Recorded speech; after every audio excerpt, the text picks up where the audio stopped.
Hey everyone, thanks for joining. I'm Greg, and in each episode, we'll explore the spending plan of a household through the eyes of three financial experts, Dave Ramsey, the Money Guys, and Ramit Sethi. I'm not a financial expert, I'm just a guy with some spreadsheets and a calculator. Welcome to Money Month.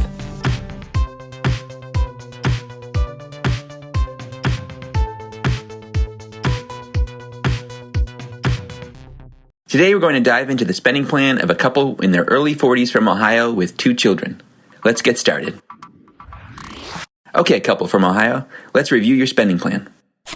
Your assets are $171,000, investments $25,000, emergency fund $300, pre-planned savings $0, high interest debt $20,000 comprised of credit card debt, low interest debt $158,000 comprised of a $100,000 mortgage, a $45,000 student loan, and $13,000 car loan. Your gross monthly income is $7,500, net monthly income $5,500. Your mortgage is $900 per month, groceries $900, credit card $535, student loan $475, car loan $480, water $60, electricity $100, gas $50, trash $90, internet $190, phone $240, insurance $550, transportation $500, clothes $100, subscriptions $80, for a total fixed cost of $5,250.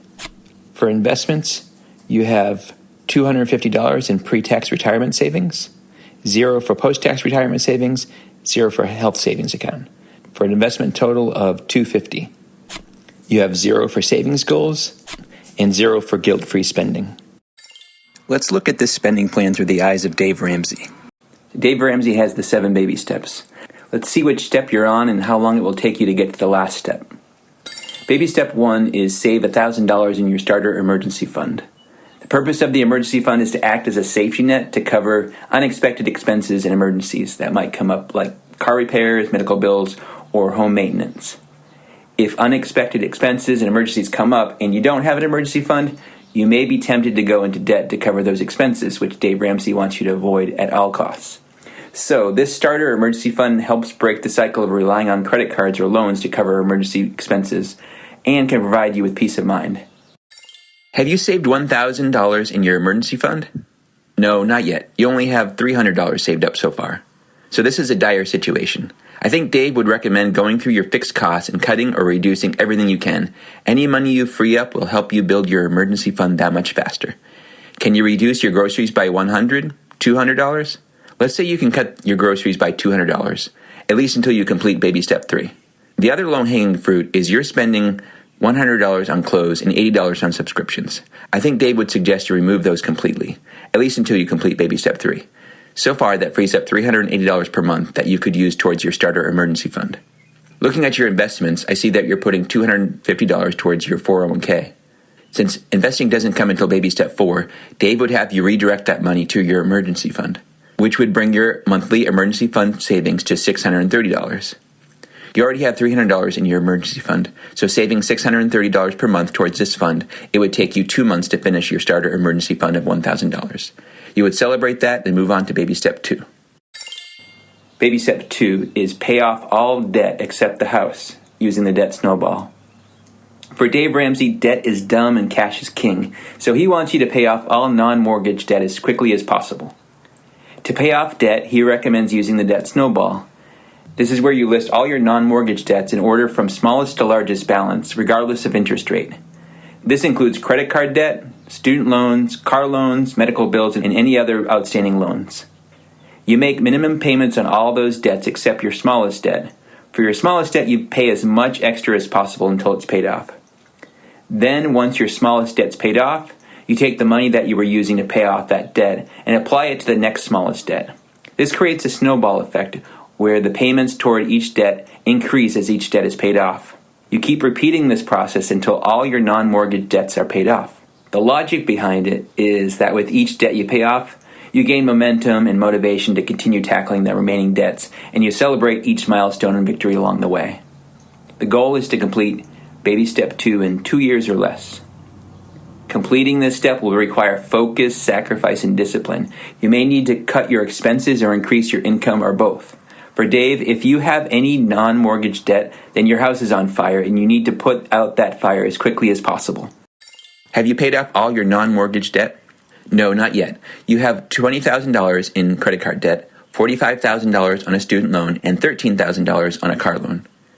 Dave would recommend using the debt snowball to pay off your smallest debt first and minimum payments on the others. In this case, your $13,000 car loan is your smallest debt. Dave would recommend redirecting the $630 you are putting towards your starter emergency fund and now use that to pay down your car loan. This would mean that instead of paying $480 on your car loan each month, you would pay $1,110. Let's pull up a debt payoff calculator to see how long it would take you to pay off your car loan. Your current balance owed is $13,000. I don't know your interest rate, so let's put in 5%. If you paid $1,110 per month, it would take 13 months to pay that off, which is about a year. Seeing that it would take about a year to pay off your smallest debt, and you have two other larger debts, Dave would probably advise you to sell the car and buy the cheapest vehicle that will safely get you to your job and back so you can speed up this debt snowball process. If you were able to sell the car and buy a paid-for vehicle instead, then you could potentially save yourself a year of paying off debt. But let's see how this would play out using the debt snowball to pay off your car loan, then your other debts. So after you pay off your car loan, celebrate that, then move on to the next smallest debt, which would be your $20,000 credit card debt. Dave would recommend redirecting the $1,110 you are putting toward your car loan and now use that to pay down your credit card debt. This would mean that instead of paying $535 on your credit card debt each month, you would pay $1,645. Let's pull up a debt payoff calculator to see how long it would take you to pay off your credit card debt. During the year that you were paying off your car loan, I don't know if your credit card balance would have increased or decreased, but for simplicity's sake, let's say your current balance owed is still $20,000. I don't know your interest rate, so let's say 20%. If you paid $1,645 per month, it would take you 14 months to pay off, which is about a year. After you pay off your credit card debt, celebrate that, then move on to the next smallest debt, which would be your $45,000 student loan. Dave would recommend redirecting the $1,645 you are putting toward your credit card debt, and now use that to pay down your student loan. This would mean that instead of paying $475 on your student loan each month, you would pay $2,120. Let's pull up a debt payoff calculator to see how long it would take you to pay off your student loan. During the 2 years that you were paying off your car loan and your credit card, your student loan balance would have decreased, but for simplicity's sake, let's say your current balance owed is still $45,000. I don't know your interest rate, so let's say 5%. If you paid $2,120 per month, it would take you 23 months to pay that off, which is about 2 years. After you pay off your student loan, celebrate that. All of your non-mortgage debt would be paid off, and it would have taken about 4 years. What if it takes more than 2 years to complete baby step 2? Dave would say you need to get really fired up about this debt. Get mad about it. Get gazelle intense, as he likes to say. Because unless you can knock this debt out much faster than you're on track to do right now, it's going to destroy any future plans or dreams you have. The goal to be shooting for is 18 to 24 months in baby step 2. If that's not possible with your current income, you probably need a bigger shovel. Pick up side hustles and rack up all the extra hours you can. Could you get a higher paying job in your field? If not, look into other fields you can move into to start making more. What would you be qualified for? Look at all your expenses. Cut anything that can be cut. Live on rice and beans, get books, movies, and music from the library, then look at everything you own. Sell anything you don't absolutely need. Become a minimalist, at least temporarily. To stay motivated, you can watch debt-free screams on YouTube. You'll probably come across people who paid off the same amount of debt you're trying to pay off. If you've done all you can to complete baby step 2 in 2 years and it's just not possible, you might be a baby step 2 long hauler. Instead of solely just paying off debt for years and years and years, you may need to do baby step 2, 3, and 4 all at the same time, which is closer to the plans advocated by the Money Guys and Ramit Sethi. We'll discuss those plans in the next episodes. All that being said, let's go ahead with the premise that it took you about 4 years to pay off all your non-mortgage debt. Celebrate that, take the win, then move on to baby step 3. Baby step 3 is save 3 to 6 months of expenses in a fully funded emergency fund. The purpose of baby step 3 is to finish off the emergency fund that you started in baby step 1. If you're on baby step 3, you've already saved $1,000. So in this baby step, you keep saving until you've piled up 3 to 6 months of fixed cost expenses. If you have an emergency and need this money, use it. That's what it's there for. Just remember to replenish the fund as quickly as possible before moving on to the next baby steps. How much is 3 to 6 months of expenses? To find that out, you take your fixed costs and multiply that by 3 and 6. Let's see, your fixed costs are $3,380. So 3 months of that would be $10,140, and 6 months of that would be double that, which would be $20,280. Have you saved enough in your emergency fund to cover 3 to 6 months of expenses or greater? No, when you reach baby step 3, your emergency fund is $1,000. How long would it take you to save 3 months and 6 months of expenses? Well, you've already saved $1,000, so for a 3-month emergency fund, you would need to save another $9,140, and for the 6-month emergency fund, you would need to save another $19,280. At the end of baby step 2, you are putting $2,120 to pay off your student loan. Now that it's paid off, you would use that amount to save into your emergency fund. So for the 3-month emergency fund, saving $2,120 per month, it would take you about 4 months to save up $9,140 to total $10,140 in your emergency fund. For the 6-month emergency fund, saving $2,120 per month, it would take you about 9 months to save up $19,280 to total $20,280 in your emergency fund. If you're a single income household and you have a stable job, you might want to go with the 3 months. Otherwise, save 6 months. Let's assume you want to go with the 6-month emergency fund. That means baby step 3 would take you about 9 months to complete. You'd celebrate that and move on to baby step 4. Baby step 4 is invest 15% of your gross household income in retirement. This step is about prioritizing your future financial security by investing for retirement and taking proactive steps to build wealth over the long term. After you find out what's 15% of your gross monthly income, then have that amount automatically deducted from your paycheck or bank account and directed into your retirement accounts in the following order. First, take advantage of any employer matching contributions offered in your employer-sponsored retirement plan, which instantly gives you 100% returns on that amount, essentially free money. Then contribute the maximum amount you can to a Roth IRA because you can withdraw it tax-free at retirement. Then whatever money is left, invest it in your 401k. If you can't invest 15%, then start by doing what you can, then increase that percentage every year until you reach 15%. Your gross monthly income is $7,500. Multiply that by 15% to determine how much you should save towards investments. That's $1,125. At the end of baby step 3, you're putting $2,120 towards your emergency fund.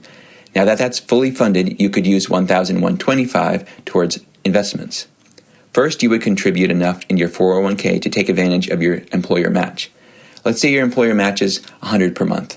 You would contribute $100 into your 401k, have that amount automatically deducted from your paycheck and invested in your retirement account.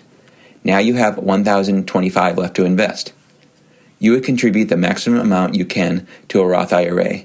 You'd have to look up what the limits are, but in 2024, if you're under age 50, you can contribute $7,000 for the year, which is about $583 per month for 12 months of contributions. Adjust that as necessary if you're starting later in the year. After you contribute $583 into a Roth IRA, you'll still have $442 left to invest. So you would use the rest of that to contribute to your 401k, which was set to $100 to get the employer match. After you add $442 to that, your 401k contribution would be $542 per month. Once you've done all that, then you're done with baby step 4. Celebrate that, then you can move on to baby step 5. But before you do, let's look at a retirement calculator to see what this investing will add up to when you reach retirement age. We estimated that it would take you about 5 years to get to baby step 4, unless you increased your income, sold things, and or reduced your expenses even further to achieve your goals faster. I know you're in your early 40s, so let's say you're 42. For 5 years, until you're 47, you weren't contributing anything to your investments, but you already had $25,000 in investments, so let's see what that would amount to after 5 years with a conservative 7% rate of return. By age 47, you would have about $35,070 saved for retirement, at which time you increased your investments to 15% of your gross monthly income. Let's put your expected retirement age at 65 and a 7% rate of return. You're going to contribute $1,125 per month plus the $100 employer match, which is $14,700 per year. And your current retirement savings are now $35,070. By age 65, without ever increasing your contributions in 18 years, you should have about $618,320. With this 4% safe withdrawal rate, that would give you about $24,732 to live off of in retirement each year.